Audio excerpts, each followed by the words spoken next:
வணக்கம். மதிமுகம் செய்திகள். இன்றைய முக்கிய நிகழ்வுகளை பார்ப்பதற்கு முன்பாக தலைப்பு செய்திகளை பார்க்கலாம். இந்தியா கூட்டணி உருவாக காரணமாக இருந்தவர் யெச்சூரி. படத்திறப்பு விழாவில் முதலமைச்சர் மு.க. ஸ்டாலின் பேச்சு. அமைச்சரவையில் மாற்றம் இருக்கும், ஏமாற்றம் இருக்காது. முதலமைச்சர் மு.க. ஸ்டாலின் பேட்டி. சோவியத் யூனியன் வீழ்ந்த நிலைதான் இந்தியாவிலும் ஏற்படும். வைகோ எச்சரிக்கை. தடை செய்யப்பட்ட அமைப்பிற்கு ஆள் சேர்ப்பு. சென்னையில் 9 இடங்களில் என்ஐஏ அதிகாரிகள் அதிரடி சோதனை. ஒரே பூமி, ஒரே குடும்பம், ஒரே எதிர்காலம் என்பதில் இந்தியா உறுதியாக உள்ளது. பிரதமர் மோடி பேச்சு. இந்தியா கூட்டணி உருவாக முக்கிய காரணமாக இருந்தவர் சீதாராம் யெச்சூரி என முதலமைச்சர் மு.க. ஸ்டாலின் தெரிவித்துள்ளார். மறைந்த மார்க்சிஸ்ட் கம்யூனிஸ்ட் கட்சியின் அகில இந்திய பொதுச் செயலாளராக இருந்த சீதாராம் யெச்சூரியின் படத்திறப்பு மற்றும் நினைவேந்தல் நிகழ்ச்சி சென்னை தேனாம்பேட்டை காமராஜர் அரங்கில் நடைபெற்றது. இந்நிகழ்ச்சியில் உரையாற்றிய முதலமைச்சர் மு.க. ஸ்டாலின், கூட்டணி கட்சியினரிடையே முரண்பாடுகள் இருந்தாலும் பாஜகவை வீழ்த்த வேண்டும் என தீர்க்கமாக கூறியவர் எனவும், சீதாராமன் யெச்சூரி விட்டு சென்ற பணிகளை நாம் தொடர வேண்டும் என்று பேசினார். சில கட்சிகளோடு முரண்பாடு இருக்கலாம், ஆனால் முரண்பாடுகள் இருந்தாலும் அதையும் தாண்டி அகில இந்திய அளவில் பாஜகவை வீழ்த்த எல்லோரும் கைகொத்தாகணும் என்ற உறுதியோடு இருந்து அந்த பணியை வெற்றிகரமாக நடத்தி காட்டினார். இந்தியா கூட்டணி இந்த அளவிற்கு வெற்றி பெற முக்கியமான காரணகர்த்தாக்களில் ஒருவராக இருந்தவர் தோழர் சீதாராம் யெச்சூரி அவர்கள். இந்நிகழ்ச்சியில் தமிழ்நாடு முதலமைச்சர் மு.க. ஸ்டாலின், ஆசிரியர் கி. வீரமணி, மதிமுக பொதுச் செயலாளர் வைகோ எம்பி, பத்திரிகையாளர் என். ராம் மற்றும் கூட்டணி கட்சியின் தலைவர்கள் கலந்து கொண்டனர். நாட்டின் பன்முகத்தன்மை மற்றும் ஒருமைப்பாட்டுக்கு உழைவைக்கும் முயற்சியை கைவிடாவிட்டால் சோவியத் யூனியன் நிலைமைதான் இந்தியாவிற்கும் ஏற்படும் என மதிமுக பொதுச் செயலாளர் வைகோ எம்பி எச்சரித்துள்ளார்.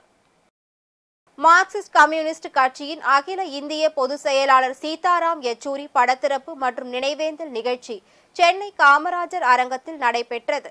இந்நிகழ்வில் சீதாராம் யெச்சூரி உருவ படத்திற்கு முதலமைச்சர் மு.க. ஸ்டாலின், திராவிட கழக தலைவர் கி. வீரமணி, மதிமுக பொதுச் செயலாளர் வைகோ உள்ளிட்டோர் மலர் தூவி மரியாதை செலுத்தினர். இந்த நினைவேந்தல் கூட்டத்தில் பேசிய வைகோ, ஒரு தனி மனிதன் எதையும் சாதிக்க முடியும் என்பதற்கு அடையாளமாக திகழ்ந்தவர் சீதாராம் யெச்சூரி என புகழாரம் சூட்டினார். இந்தியா என்பது ஒரு நாடு அல்ல, அண்ணாவே சொன்னார்.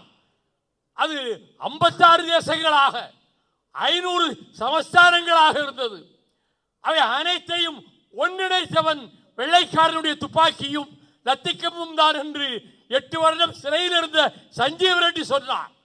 ஆகவே இந்த ஒற்றுமை என்பது 47க்கு பிறகு இந்தியா உருவாகி இருந்தாலும் அதற்கு முன்னால் 100 ஆண்டுகளுக்கு முன்பு எங்கே இருந்தது இந்தியா என்று திராவிட இயக்கத்திலே அர்ப்பணித்துக் கொண்டிருக்கக்கூடிய உணர்வோடு இருக்கக்கூடிய நான், எந்த உணர்வுகள் மாணவனாக இருந்த பொழுது அறிஞர் அண்ணாவால் ஊட்டப்பட்டதோ அது மறந்து விடாமல் நான் சொல்லுகிறேன். இந்த இந்துத்துவ சக்திகளும் சனாதன சக்திகளும் ஒரு காலம் ஜெயிக்காது. சென்னை உட்பட பல்வேறு இடங்களில் அதிகாலை முதலே என்ஐஏ அதிகாரிகள் சோதனையில் ஈடுபட்டு வருகின்றனர். சென்னை தாம்பரம், ராயப்பேட்டை, மண்ணடி, ஜாம்பஜார் உள்ளிட்ட இடங்களில் என்ஐஏ அதிகாரிகள் திடீர் சோதனை மேற்கொண்டு வருகின்றனர். இஷாப் உத் தஹீரீர் என்ற தடை செய்யப்பட்ட அமைப்பிற்கு ஆள் சேர்ப்பதாக கிடைத்த தகவல்களின் அடிப்படையில் சோதனைகள் நடைபெற்று வருவதாக தெரிவிக்கப்பட்டுள்ளது. கடந்த ஜூன் 30ஆம் தேதி தமிழகத்தின் பல்வேறு பகுதிகளில் இஷாப் உத் தஹீரீர் அமைப்பு தொடர்பாக என்ஐஏ சோதனையில் ஈடுபட்டது. இந்த அமைப்பு IS பயங்கரவாத அமைப்புடன் தொடர்புடையது என்றும் சர்வதேச அளவில் பல்வேறு குற்ற செயல்களில் ஈடுபட்டு வருவதாகவும் கூறப்படுகிறது. இந்நிலையில் சென்னை உட்பட தமிழகத்தின் பல்வேறு இடங்களில் என்ஐஏ அதிகாரிகள் சோதனையில் ஈடுபட்டுள்ளனர். சென்னை 7 கிணறு, ராயப்பேட்டை, திருவல்லிக்கேணி, தாம்பரம் உள்ளிட்ட 9 இடங்களில் சோதனையானது நடைபெற்று வருகிறது. 2018ஆம் ஆண்டு முதல் 2021ஆம் ஆண்டு வரை 40 ஆராய்ச்சியாளர்களுக்கு தமிழ்நாடு அறிவியல் அறிஞர் விருதுகளை அமைச்சர் பொன்முடி வழங்கினார். சென்னை அண்ணா பல்கலைக்கழகத்தில் உள்ள விவேகானந்தர் அரங்கத்தில் தமிழ்நாடு மாநில கவுன்சில் அறிவியல் மற்றும் தொழில்நுட்பம் சார்பாக தமிழ்நாடு அறிவியல் அறிஞர் விருது வழங்கும் விழா நடைபெற்றது. இவ்விழாவில் தமிழ்நாடு அறிவியல் அறிஞர்கள் விருதுகள் 2018 முதல் 2021 ஆண்டு வரை வேளாண்மையில், உயிரியல், வேதியியல், சுற்றுச்சூழல் உள்ளிட்ட பிரிவுகளில் 4 ஆண்டுகளில் 40 பேருக்கு தமிழக அறிவியல் அறிஞர் விருதுகள் வழங்கப்பட்டது. இந்நிகழ்ச்சியில் பேசிய உயர்கல்வித்துறை அமைச்சர் பொன்முடி, ஆராய்ச்சி செய்யும் மாணவர்கள் 120 பேருக்கு மாதம் 25,000, ஆவண காப்பகம் மற்றும் வரலாறுகளில் ஆராய்ச்சி மேற்கொள்பவர்களுக்கு மாதம் 10,000 ரூபாயும் வழங்கப்படுவதாக தெரிவித்தார். 120 மாணவர்களுக்கு, ரெகுலர் ஸ்டூடெண்ட்ஸ், ரிசர்ச் பண்ற மாணவர்களுக்கு மாதம் 25,000 ரூபாய் வழங்கப்படும் என்று அறிவித்திருக்கிற ஒரே முதலமைச்சர் நம்முடைய முதலமைச்சர் தான். ரிசர்ச் பண்ற மாணவர்கள் யாருன்னா ரிசர்ச் ஸ்டூடெண்ட்ஸ் இருக்கீங்களா? இல்லை, ரெகுலர் ரிசர்ச் ஸ்டூடெண்ட்ஸ். அதை ஒரு கை தூக்குது. ரிசர்ச், அந்த ரிசர்ச் பண்ணுகிற எந்த பாடத்தில் ரிசர்ச் பண்ணாலும் ஒரு 120 பேர் தேர்ந்தெடுக்கப்பட்டு அந்த மாணவர்களுக்கு மாதம் 25,000 ரூபாய். நான் சொன்ன பாருங்க, அப்பெல்லாம் ரிசர்ச் பண்ணுறவங்க எவ்வளோ கஷ்டப்பட்டாங்கன்னு. இப்போ எம்ஏ முடிச்சுட்டு, எம்ஃபில் முடிச்சுட்டு அவங்க போய் ரிசர்ச் பண்ணணும். எம்ஏ முடிச்சுட்டு, பிஜி முடிச்சுட்டு 60% ஃபர்ஸ்ட் கிளாஸில் வாங்கினா அவங்க போய் ரிசர்ச் பண்ணணும்னு போனாங்கன்னா அவர்களுக்கு மாதம் 25,000 ரூபாய் வழங்கப்படும் என்று அறிவித்திருக்கிற ஒரு முதலமைச்சர் நம்முடைய தமிழக முதலமைச்சர் தளபதி அவர்கள் தான். அதே போல ஆவண காப்பகம், நான் முதல்ல சொன்ன பாருங்க, இந்த சயின்டிஃபிக் டெவலப்மெண்ட்டுங்கிறது ஹிஸ்ட்ரி படிக்கிறவங்களுக்கு போகணும்னு. ஆவண காப்பகம் மற்றும் வரலாறு இதில் ரிசர்ச் பண்ணுறாங்க பாருங்க, அதில் ரிசர்ச் பண்ணுறவங்களுக்கு கூட மாதம் 10,000 ரூபாய் வழங்கும் என்று அறிவித்திருப்பவர் நம்முடைய தமிழக முதலமைச்சர் தான். அது 23-24 அதையும் கொடுக்கிறார். பாஜகவும் RSS அமைப்பும் நாடு முழுவதும் வெறுப்பையும் வன்முறையையும் பரப்புவதாக மக்களவை எதிர்க்கட்சி தலைவர் ராகுல் காந்தி குற்றம் சாட்டியுள்ளார். ஜம்மு காஷ்மீர் சட்டப்பேரவை தேர்தலை முன்னிட்டு பூஞ்ச் பகுதியில் நடைபெற்ற தேர்தல் பிரச்சார கூட்டத்தில் பேசிய அவர், பாஜகவும் RSSம் எங்கு சென்றாலும் இனம், மதம், மொழிகளுக்கு இடையே பிரிவினையை ஏற்படுத்தி பிரச்சனையை ஏற்படுத்த முயற்சிப்பதாக கூறினார். இங்குள்ள பஹாரி மற்றும் குஜ்ஜார் சமூகத்தினரிடையே பிளவை ஏற்படுத்த பாஜக முயற்சிப்பதாக குற்றம் சாட்டிய ராகுல் காந்தி, பாஜகவின் இந்த திட்டம் தோல்வி அடையும் என்று கூறினார். ஆனால் காங்கிரஸை பொறுத்தவரை அனைவரையும் ஒருங்கிணைத்து அவர்களுக்கான உரிமைகளை வழங்குவதன் மூலம் முன்னேற்றத்தை ஏற்படுத்த முடியும் என்று கூறினார். குழந்தைகளின் ஆபாச படங்களை பார்ப்பது அல்லது சேமிப்பது போக்சோ சட்டத்தின் கீழ் வரும் குற்றமாகும் என உச்சநீதிமன்றம் அதிரடி தீர்ப்பு வழங்கியுள்ளது. சென்னை அம்பத்தூரை சேர்ந்த 28 வயது இளைஞர் செல்போனில் குழந்தைகளின் ஆபாச படங்களை பதிவிறக்கம் செய்து பார்த்து வந்ததாக போக்சோவில் கைது செய்யப்பட்டார். இந்த வழக்கை விசாரித்த சென்னை உயர்நீதிமன்றம் நீதிபதி ஆனந்த் வெங்கடேசன் தலைமையில் குழந்தைகளின் ஆபாச படங்களை பார்ப்பது குற்றமாகாது என்று தெரிவித்து அவரை விடுவித்தார். இதனை எதிர்த்து குழந்தைகள் உரிமைக்கான கூட்டணி சார்பில் உச்ச நீதிமன்றத்தில் மேல்முறையீடு செய்யப்பட்டது.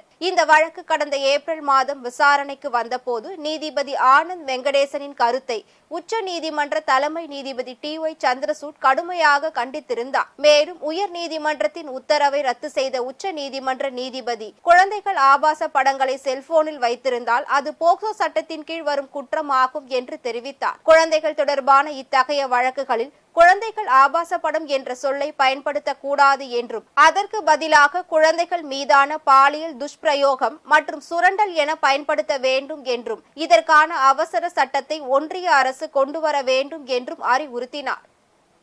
ஜம்மு காஷ்மீரில் 2ஆம் கட்டமாக 26 பேரவை தொகுதிகளுக்கு நாளை தேர்தல் நடைபெற உள்ளது. ஜம்மு காஷ்மீர் யூனியன் பிரதேசத்தில் மொத்தமுள்ள 90 தொகுதிகளுக்கு 3 கட்ட தேர்தல் அறிவிக்கப்பட்டு முதற்கட்டமாக 24 தொகுதிகளுக்கு கடந்த செப்டம்பர் 18ஆம் தேதி வாக்குப்பதிவு நடைபெற்றது. 23 லட்சத்திற்கும் மேற்பட்டோர் வாக்களிக்க தகுதி பெற்றிருந்த இந்த தேர்தலில் 61.38% வாக்குகள் பதிவாகியுள்ளது. இந்நிலையில் ஜம்மு பகுதியில் உள்ள ரியாசி, ரஜௌரி, பூஞ்ச், காஷ்மீர் பகுதியில் உள்ள ஸ்ரீநகர், கந்தர்பால் ஆகிய 6 மாவட்டங்களின் 26 தொகுதிகளில் நாளை 2ஆம் கட்ட தேர்தல் நடைபெற உள்ளது. இந்த தேர்தலில் மொத்தம் 239 வேட்பாளர்கள் களத்தில் உள்ளனர். புலம்பெயர்ந்த காஷ்மீர் பண்டிட்கள் சுமார் 15,500 பேர் வாக்களிக்க தகுதி பெற்றுள்ளனர். அவர்களுக்காக ஜம்மு, உதம்பூர், டெல்லியில் 25 சிறப்பு வாக்குச்சாவடிகள் அமைக்கப்பட்டுள்ளது. காலை 7 மணி முதல் மாலை 6 மணி வரை வாக்குப்பதிவு நடைபெற உள்ளது. 3ஆம் கட்டமாக 40 தொகுதிகளுக்கு அக்டோபர் 1ஆம் தேதி தேர்தல் நடைபெற உள்ளது. வாக்கு எண்ணிக்கை அக்டோபர் 8ஆம் தேதி நடைபெறுகிறது. ஒரே பூமி, ஒரே குடும்பம், ஒரே எதிர்காலம் என்பதில் இந்தியா உறுதியாக உள்ளதாக பிரதமர் மோடி தெரிவித்துள்ளார். அமெரிக்காவிற்கு அரசுமுறை பயணமாக சென்ற பிரதமர் மோடி ஐநா பொது சபையில் நடைபெற்ற எதிர்கால உச்சி மாநாட்டில் உரையாற்றினார். அப்போது மனித குலம் சார்ந்த அணுகுமுறைக்கு உலக நாடுகள் முக்கியத்துவம் அளிக்க வேண்டும் என கேட்டுக்கொண்டார். இந்தியாவில் 25 கோடி மக்களை வறுமையில் இருந்து மீட்டதன் மூலம் நிலையான வளர்ச்சியை நிரூபித்துள்ளதாக கூறினார். நமது கூட்டு பலத்தில்தான் வெற்றி இருக்கிறது என்றும் மாறாக போர்க்களத்தில் இல்லை எனவும் அவர் குறிப்பிட்டுள்ளார். உலக அமைதி மற்றும் பாதுகாப்பிற்கு தீவிரவாதம் தொடர்ந்து அச்சுறுத்தலாக உள்ளது என கூறியுள்ள அவர், மறுபுறம் சைபர், கடல்வழி, வான்வழி போன்ற புதிய மோதல் களமாக உருவெடுத்து வருவதாக தெரிவித்தார். தொழில்நுட்பத்தை பொறுப்புடன் பயன்படுத்துவதற்கு உலக அளவில் சமநிலையான ஒழுங்குமுறை தேவை என கூறிய பிரதமர் மோடி, உலக நன்மைக்காக இந்தியா தனது டிஜிட்டல் பொது உட்கட்டமைப்பை பகிர்ந்து கொள்ள தயாராக இருப்பதாக குறிப்பிட்டுள்ளார். இந்தியாவை பொறுத்தவரை ஒரே பூமி, ஒரே குடும்பம், ஒரே எதிர்காலம் என்ற நிலைப்பாட்டில் உறுதியாக உள்ளதாக பிரதமர் மோடி தெரிவித்துள்ளார். அமெரிக்கா சென்றுள்ள பிரதமர் மோடி உக்ரைன் அதிபர் ஜெலன்ஸ்கியை சந்தித்து பேசினார்.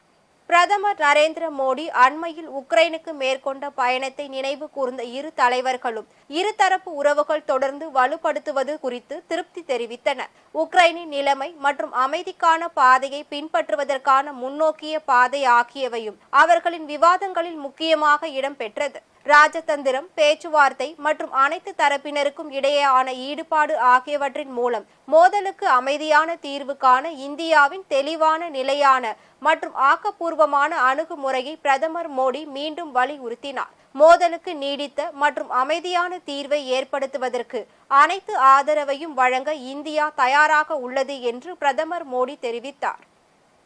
கொடைக்கானலில் 300 அடி நீளத்திற்கு நிலவெடிப்பு ஏற்பட்டது பற்றி அதிகாரிகள் ஆய்வு மேற்கொண்டு வருகின்றனர். திண்டுக்கல் மாவட்டம் கொடைக்கானல் மலைப்பகுதியில் நிலப்பிளவு ஏற்பட்டதை கண்ட மக்கள் அதிர்ச்சி அடைந்தனர். இந்நிலையில் கடந்த 10 நாட்களுக்கும் மேலாக அந்த பகுதியில் இருந்து தண்ணீர் வரவில்லை என்று பொதுமக்கள் புகார் தெரிவித்தனர். அப்பகுதியில் இருக்கக்கூடிய கிராம மக்கள் சிலர் அந்த பகுதிக்கு சென்று பார்த்தபோது நிலத்தில் சுமார் 300 அடி நீளத்திற்கும் மேலாக நிலப்பிளவு ஏற்பட்டிருந்ததை கண்டுள்ளனர். வனப்பகுதிக்குள் உள்ள நிலத்தில் இந்த பிளவு ஏற்பட்டதற்கான காரணம் தற்போது வரை தெரியவில்லை. அதனால் அதிகாரிகள் நீர்வை சென்று ஆய்வு செய்து முழு தகவலையும் தெரிவிக்க வேண்டும் என பொதுமக்கள் தொடர்ந்து கோரிக்கை விடுத்துள்ளனர். இதனிடையே உடுமலைப்பேட்டை ஆனைமலை புலிகள் காப்பக வனசரகர், புவியியல் தொழில்நுட்ப உதவி இயக்குனர் மற்றும் தீயணைப்பு மற்றும் மீட்பு பணிகள் துறை, காவல்துறை, வருவாய்த்துறை ஆகிய துறையை சேர்ந்த அலுவலர்கள் அடங்கிய குழுவினர் ஆய்வு மேற்கொண்டனர். கோவில்பட்டி அருகே கட்டிட தொழிலாளியை கொலை செய்த சம்பவம் பெரும் பரபரப்பை ஏற்படுத்தியுள்ளது. தூத்துக்குடி மாவட்டம் கோவில்பட்டி அருகே உள்ள செண்பகப்பேரி கிராமத்தை சேர்ந்தவர் பாண்டியராஜ். இவர் கட்டிட தொழில் செய்து வருகிறார். இந்நிலையில் வெளியே சென்ற அவர் நீண்ட நேரமாக வீடு திரும்பவில்லை என்பதால் சந்தேகம் அடைந்த குடும்பத்தினர் அவரை தேடி பார்த்துள்ளனர். அப்போது கண்மாய் பகுதியில் வெட்டு காயங்களுடன் சடலமாக கிடந்ததை கண்டு அதிர்ச்சி அடைந்தனர். இந்த சம்பவம் குறித்து நாலாட்டின் புதூர் காவல்துறையினருக்கு தகவல் கொடுத்தனர். தகவலின் பேரில் சம்பவ இடத்திற்கு விரைந்து வந்த காவல்துறையினர் உடலை கைப்பற்றி உடற்கூறு ஆய்விற்காக அரசு மருத்துவமனைக்கு அனுப்பி வைத்துள்ளனர். மேலும் இந்த சம்பவம் குறித்து வழக்கு பதிவும் செய்து விசாரணை நடத்தி வருகின்றனர். காவிரி ஆற்றின் அருகில் உள்ள சாலைக்கரை வாய்க்காலை உடனடியாக தூர்வார நடவடிக்கை எடுக்க வேண்டும் என மாவட்ட ஆட்சியருக்கு விவசாயிகள் கோரிக்கை விடுத்துள்ளனர். மயிலாடுதுறை அருகே வானாதிராஜபுரம் கிராமத்தில் விவசாயம் பிரதான தொழிலாக இருந்து வருகிறது. இப்பகுதியில் உள்ள பல இடங்களில் வாய்க்காலில் புதர்கள் மண்டி கிடப்பதால் இதுநாள் வரை காவிரி நீர் வராததால் நிலத்தடி நீர்மட்டம் குறைந்து குடிநீர் தட்டுப்பாடு ஏற்படும் சூழல் ஏற்பட்டுள்ளது. இது குறித்து அப்பகுதியை சேர்ந்த கிராம மக்கள் சார்பில் கோபாலகிருஷ்ணன், தேவேந்திரன், செல்வம் ஆகியோர் மாவட்ட ஆட்சியர் மகாபாரதியிடம் மனு அளித்துள்ளனர். அந்த மனுவில் மக்களின் சிரமத்தை உணர்ந்து சாலைக்கரை வாய்க்காலை உடனடியாக தூர்வாரி காவிரி நீரை திறந்து விடுவதற்கு மாவட்ட நிர்வாகம் நடவடிக்கை எடுக்க வேண்டும் என்று கோரிக்கை விடுத்துள்ளனர். வேலூரில் ஒருங்கிணைந்த குழந்தைகள் வளர்ச்சித்துறையின் சார்பில் தேசிய ஊட்டச்சத்து விழிப்புணர்வு பேரணி நடைபெற்றது. வேலூர் மாவட்டம் நகர அரங்கில் இருந்து ஒருங்கிணைந்த குழந்தைகள் வளர்ச்சி திட்டத்துறையின் சார்பில் போஷன் அபியான் திட்டத்தின் கீழ் தேசிய ஊட்டச்சத்து விழா குறித்த விழிப்புணர்வு பேரணியை வேலூர் மாவட்ட ஆட்சியர் சுப்புலட்சுமி கொடியசைத்து துவக்கி வைத்தார். இதனைத் தொடர்ந்து நகர அரங்கில் துவங்கிய ஊர்வலம் முக்கிய வீதிகளின் வழியாக சென்று காந்தி சிலையை நிறைவடைந்தது. இதில் வேலூர் சட்டமன்ற உறுப்பினர் கார்த்திகேயன், துணை மேயர் சுனில்குமார் உள்ளிட்டோரும் திரளான அங்கன்வாடி பணியாளர்களும் இந்த ஊர்வலத்தில் பதாகைகளுடன் கலந்து கொண்டனர். திருப்பூர் அருகே ஒரே குடும்பத்தை சேர்ந்த 3 பேர் தற்கொலை செய்து கொண்ட சம்பவம் பெரும் சோகத்தை ஏற்படுத்தியுள்ளது. திருப்பூர் அணைக்காடு பகுதியில் ஏராளமான குடியிருப்புகளில் முதலாவது தளத்தில் உள்ள ஒரு வீட்டில் துர்நாற்றம் வீசியதை தொடர்ந்து சந்தேகம் அடைந்து அருகில் வசிப்பவர்கள் காவல்துறையினருக்கு தகவல் கொடுத்துள்ளனர். தகவலின் பேரில் சம்பவ இடத்திற்கு விரைந்து வந்த காவல்துறையினர் உள்பக்கமாக பூட்டியிருந்த வீட்டின் கதவை உடைத்து உள்ளே சென்று பார்த்தபோது ஒரு பெண்ணும் அவரது கணவர் மற்றும் மகள் என 3 பேரும் சடலமாக இருந்துள்ளனர். இதனை அடுத்து பிரேதங்களை கைப்பற்றி பிரேத பரிசோதனைக்காக அரசு மருத்துவக் கல்லூரி மருத்துவமனைக்கு அனுப்பி வைத்துள்ளனர். காவல்துறையினரின் முதற்கட்ட விசாரணையில் உயிரிழந்தவர் நாகசுரேஷ், அவரது மனைவி விஜி என்பதும் இவர்கள் விஷமருந்தி தற்கொலை செய்து கொண்டதாகவும் தெரிய வந்துள்ளது. திருப்பத்தூரில் கணவன் மனைவிக்கு இடையே ஏற்பட்ட சண்டையை தடுக்க வந்த மாமியாரை மருமகன் மண்வெட்டியால் அடித்து கொன்ற சம்பவம் பெரும் பரபரப்பை ஏற்படுத்தியுள்ளது. திருப்பத்தூர் மாவட்டம் ஜோலார்பேட்டை அருகே வசித்து வரும் வரலட்சுமி மற்றும் குமரேசன் கடந்த 7 வருடங்களுக்கு முன்பு காதல் திருமணம் செய்து கொண்டனர். மேலும் இவர்களுக்கு 2 ஆண் மற்றும் 1 பெண் குழந்தை உள்ளது. குமரேசன் செல்போன் கடை நடத்தி வந்த நிலையில் 1 வருடமாக அதனை விட்டுவிட்டு குடிபோதைக்கு அடிமையானதாக கூறப்படுகிறது. அதன் காரணமாக குமரேசன் தனது மாமியார் வீட்டிலேயே தங்கி வசித்து வந்த நிலையில் தினந்தோறும் குடித்துவிட்டு வீட்டிற்கு வருவதை வழக்கமாக கொண்டிருந்துள்ளார். இந்த சூழலில் வழக்கம் போல் அளவுக்கு அதிகமாக குடித்துவிட்டு வீட்டிற்கு வந்த குமரேசனிற்கும் அவருடைய மனைவி வரலட்சுமிக்கும் இடையே தகராறு ஏற்பட்டுள்ளது. இதனால் ஆத்திரத்தில் இருந்த குமரேசன் தகராறை முடிவுக்கு கொண்டு வர முயன்ற மாமியார் காஞ்சனாவை வீட்டில் கிடந்த மண்வெட்டியை எடுத்து பின்மண்டையில் பலமாக தாக்கியுள்ளார். சம்பவ இடத்திலேயே சுருண்டு விழுந்த காஞ்சனாவை மீட்ட அக்கம் பக்கத்தினர் திருப்பத்தூர் அரசு மருத்துவமனைக்கு சிகிச்சைக்காக கொண்டு சென்றனர். காஞ்சனாவை பரிசோதித்த மருத்துவர்கள் மேல் சிகிச்சைக்காக தர்மபுரி மருத்துவமனைக்கு அனுப்பி வைத்தனர். அப்போது செல்லும் வழியிலேயே அவர் பரிதாபமாக உயிரிழந்தார். இந்த சம்பவம் குறித்து தகவல் அறிந்து வந்த ஜோலார்பேட்டை காவல்துறையினர் விரைந்து வந்து குமரேசனை கைது செய்து விசாரணை மேற்கொண்டு வருகின்றனர். திருவண்ணாமலையில் கோஆப்டெக்ஸின் தீபாவளி சிறப்பு விற்பனையை மாவட்ட ஆட்சியர் பாஸ்கர பாண்டியன் துவக்கி வைத்தார். திருவண்ணாமலையில் தமிழ்நாடு கைத்தறி நெசவாளர்கள் நடத்தும் கோஆப்டெக்ஸின் தீபாவளி 2024 விற்பனை துவக்க விழாவில் திருவண்ணாமலை மாவட்ட ஆட்சியர் பாஸ்கர பாண்டியன் கலந்து கொண்டு குத்துவிளக்கினை ஏற்றி துவக்கி வைத்தார். இவ்விழாவில் மாவட்ட கைத்தறி உதவி இயக்குநர் கார்த்திகேயன், கோஆப்டெக்ஸ் மேலாளர் ஞான பிரகாசம், தனபால் ஊழியர்கள் மற்றும் அலுவலர்கள் கலந்து கொண்டனர். வேலூரில் கைக்குழந்தைக்கு சிகிச்சை அளிக்க மறுத்த ஆரம்ப சுகாதார நிலையத்தை முற்றுகையிட்டு குழந்தையின் தாய் தர்ணா போராட்டத்தில் ஈடுபட்டார்.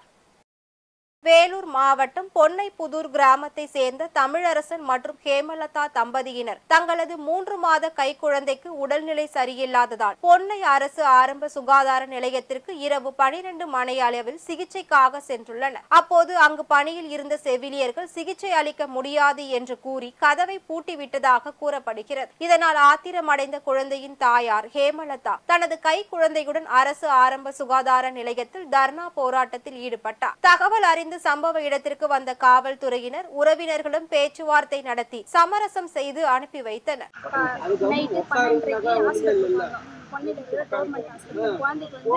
சளி மூச்சுல இது பண்ணிட்டு மூச்சை விட முடியல, உடம்பு சரியில்லைன்னு வந்தா எந்த ரெஸ்பான்ஸும் இல்லை. நர்ஸ் என்ன சொல்றாங்க, கிட்ட இருக்கிற வாசி இங்க வரீங்க, தூரம் இருந்தா என்ன பண்ணுவீங்க அப்படின்ட்டு டாக்டர் ரெஸ்பான்ஸே ஒரு மாதிரி மூஞ்சி லட்சம் மாதிரி பேசிட்டாங்க. வெளியே போன்ட்டு கல் சாத்திட்டாங்க. அப்புறம் கூப்பிடுறோம், நானும் கூட ரெஸ்பான்ஸே பண்ணல. அப்புறம் வாலாஜாக்கு போனோம். வாலாஜா அந்த 12 மணி நைட்டுக்கு வாலாஜாக்கு போயிட்டு பார்த்துட்டு 3 மணிக்கு வந்தோம் வீட்டுக்கு. அங்க போயிட்டு இன்றைய தங்கம் வெள்ளி விலை வழங்குவோர் அட்டிகா கோல்ட் கம்பெனி. சென்னையில் ஆபரண தங்கத்தின் விலை இன்று சவரனுக்கு 160 ரூபாய் உயர்ந்து புதிய உச்சத்தை தொட்டுள்ளது. சர்வதேச பொருளாதார அடிப்படையில் தினசரி தங்கத்தின் விலை மாற்றம் ஏற்படுகிறது. அதன்படி சென்னையில் இன்று ஆபரண தங்கத்தின் விலை சவரனுக்கு 160 ரூபாய் உயர்ந்து 56,000 ரூபாய்க்கும், கிராமிற்கு 20 ரூபாய் உயர்ந்து 7,000 ரூபாய்க்கும் விற்பனை செய்யப்படுகிறது. வெள்ளியின் விலையில் எவ்வித மாற்றமும் இன்றி கிராமிற்கு 98 ரூபாய்க்கும், கிலோவிற்கு 98,000 ரூபாய்க்கும் விற்பனை செய்யப்படுகிறது. லெபனான் மீது இஸ்ரேல் நடத்திய வான்வழி தாக்குதலில் 490க்கும் மேற்பட்டோர் உயிரிழந்துள்ளனர்.